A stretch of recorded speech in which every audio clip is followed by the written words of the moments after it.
Olá, boa tarde. No nosso seminário de Bases Biológicas da Prática Médica 4, sobre doenças crônicas granulomatosas, proposto pela docente Michele Conceição Pereira, nós vamos abordar a sarcoidose.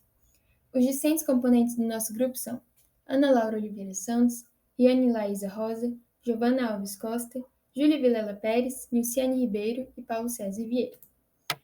Hoje nós vamos discutir a inflamação crônica, depois abordar um pouco sobre a inflamação granulomatosa crônica, definir a sarcoidose e apresentar um relato de caso, que está presente no artigo.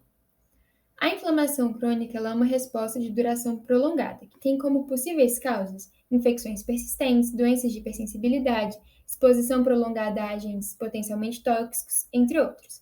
As principais características da inflamação crônica consistem em infiltrações de células mononucleadas, destruição tecidual e tentativa de cura. Na imagem ao lado, a gente percebe um exemplo de infiltrado inflamatório crônico inespecífico, que seriam justamente essas principais características. A inflamação granulomatosa crônica é uma forma caracterizada por coleções organizadas de macrófagos ativados, muitas vezes nesses formatos circulares esféricos, associada com linfócitos T e, por vezes, possui necrose central. A formação desses granulomas é uma tentativa de conter um agente agressor de difícil erradicação, e eles podem ser granulomas de corpo estranho ou granulomas imunes. Na imagem ao lado, a gente percebe em um rosa mais escuro um tecido linfóide pré-existente, antes dos granulomas. E em rosa, ao centro, formando esses círculos, a gente percebe os granulomas em si, caracterizados por essas coleções de macrófagos ativados. A sarcoidose é uma doença granulomatosa crônica não infecciosa, descrita inicialmente em 1899. O termo sarcoidose é derivado do relato de Boeck sobre a semelhança clínica dessas lesões com sarcomas, porém, nos casos de sarcoidose, de natureza benigna. Essa doença possui etiologia incerta, acomete adultos jovens mais frequentemente no sexo feminino e pode acometer múltiplos órgãos, sendo o sistema respiratório mais comum, seguido de manifestações cutâneas. Em 25% dos casos, a sarcoidose envolve a pele. O resultado desse processo inflamatório leva à formação de granulomas sem caseificação, que é a marca registrada da sarcoidose a gente pode perceber na imagem ao lado, que foi retirada do artigo. Ademais, a sarcoidose possui manifestações clínicas muito variáveis, como a linfadenopatia hilar bilateral, infiltrações pulmonares, lesões oculares, lesões cutâneas, e o acometimento da via oral é raro. Existem apenas 70 casos descritos de sarcoidose oral. Porém, eles têm grande relevância clínica porque eles podem ser uma manifestação inicial de um quadro de sarcoidose multissistêmica. Aqui a gente trouxe outras possíveis manifestações. Na imagem 1, a gente percebe o eritema nodoso, que é uma forma de paniculite caracterizada por nódulos subcutâneos dolorosos, eritematosos e palpáveis, que se manifestam mais tipicamente nessa região anterior da perna. Na imagem 2, a gente percebe a dacriocistite, que é uma inflamação do lobo palpebral das glândulas lacrimais, nesse caso nas duas pálpebras superiores em um paciente com sarcoidose. A imagem 3 mostra placas eritematosas, que são bastante características, e a imagem 4 também informa lesões papulares, múltiplas pápulas, que também são características dessa doença. Devido ao polimorfismo dessas lesões, o diagnóstico ele é baseado em critérios clínicos, radiológicos, laboratoriais, epidemiológicos e histopatológicos. As apresentações elas são muito variáveis, como a gente já citou, e elas podem caminhar desde lesões inespecíficas, destacando-se o eritema nodoso, até lesões mais características, como lesões maculopapulares, placas, nódulos, cicatrizes infiltradas, ulcerações e tumorações de cor violácea. A corticoterapia, nesses casos, é a primeira escolha quando o paciente precisa de tratamento, porém é comum que ocorram recidivas. Nesse sentido, a gente escolheu um artigo que vai tratar de sarcoidose em um relato de caso exuberante. Ele foi publicado na Revista Médica de Minas Gerais e o tema é bastante relevante, principalmente devido à escassez de materiais científicos que envolvam a sarcoidose. A gente vai falar mais sobre a doença e o relato de caso nos próximos slides. Então, para continuar contando um pouquinho mais desse artigo que a gente selecionou, a gente vai trazer o relato de caso dele, que se trata de uma paciente de 31 anos do sexo feminino que não tinha nenhuma comorbidade declarada. Há 2 anos, durante a gestação, ela relatou o início de uma placa eritemantosa nas laterais dos lábios com crescimento progressivo e segmento de diagnóstico de rosácea. Teve uma melhora parcial dessa lesão quando teve uso de corticoterapia sistêmica e imidazólicos tópicos. Também foi identificada que a ansiedade poderia ser um fator desencadeante das lesões e as sorologias realizadas pelo paciente não foram reagentes para nenhuma outra doença e os outros exames também não tiveram nenhuma alteração. Então aqui do lado a gente tem uma imagem dessa paciente que está relatado no artigo e na parte A a gente tem essa placa eritemantosa infiltrada com edema na metade inferior do lábio à esquerda, na região malar e ipsilateral. E na imagem B a gente tem essa placa edemantosa com infiltrado e algumas áreas de erosão na gengiva inferior da paciente. Então, para as hipóteses iniciais desse caso, foi levantada a sarcoidose cutânea, a rosácea e o granuloma facial. Então, para identificar qual dessas hipóteses que seria o diagnóstico, foi realizada a biópsia incisional e o exame histopatológico. Então, nesse exame histopatológico, que a gente pode ver aqui a imagem,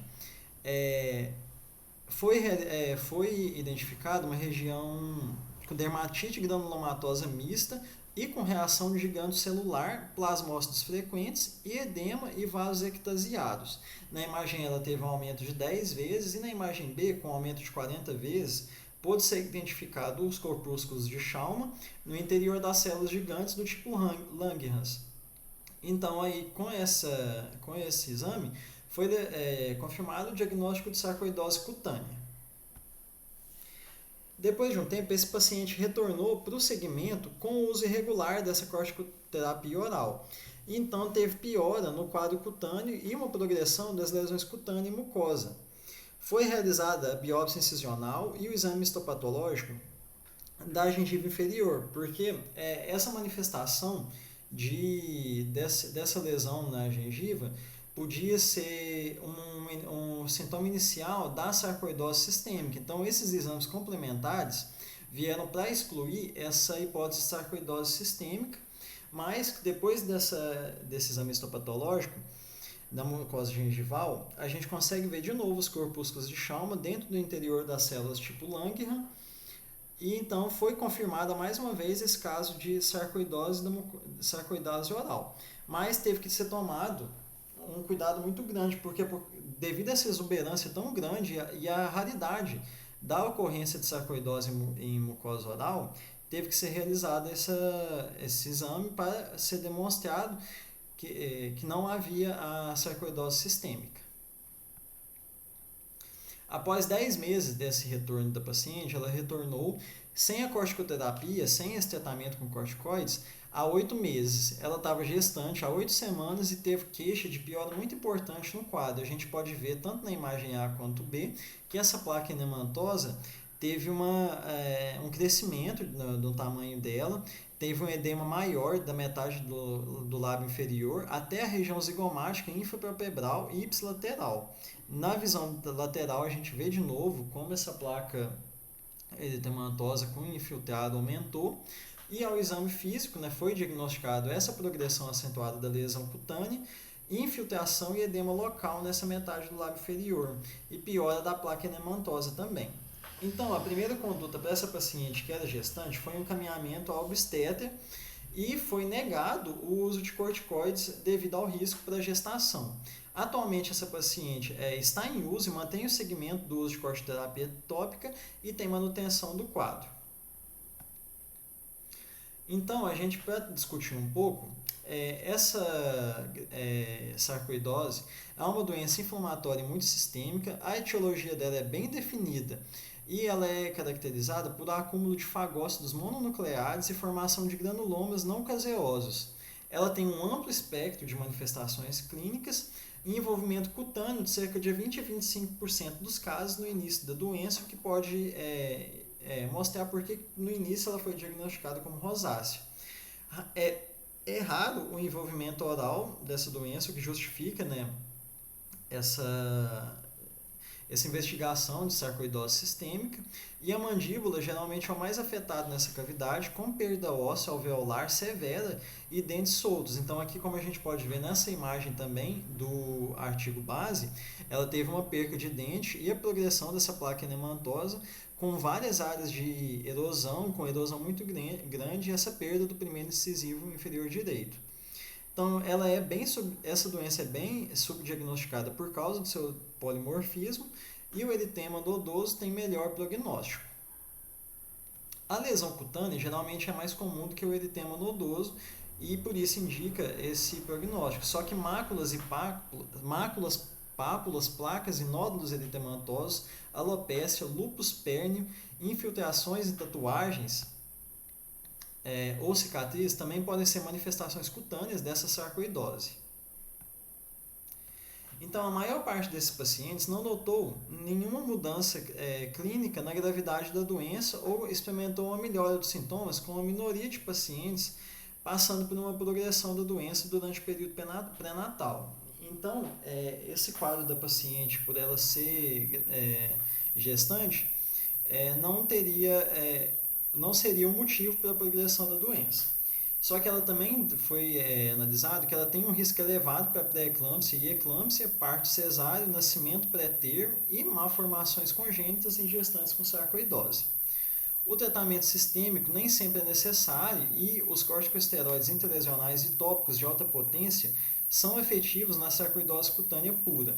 Quando a doença de pele desfigurante e sintomática, ulcerativa ou agravante, a gente pode substituir a prednisona oral, a hidroxicloroquina e o metotrexato também. Então, a gente conclui que a evolução clínica dessa sarcoidose ser desfavorável é bem rara, mas é importante auxiliar bastante no diagnóstico e no tratamento adequado.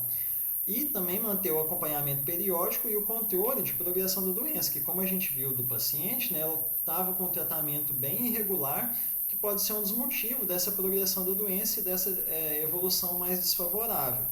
E tem que levar em conta as outras questões dos pacientes, como dessa paciente que era gestante, e tinha que ter um cuidado maior nessa corticoterapia.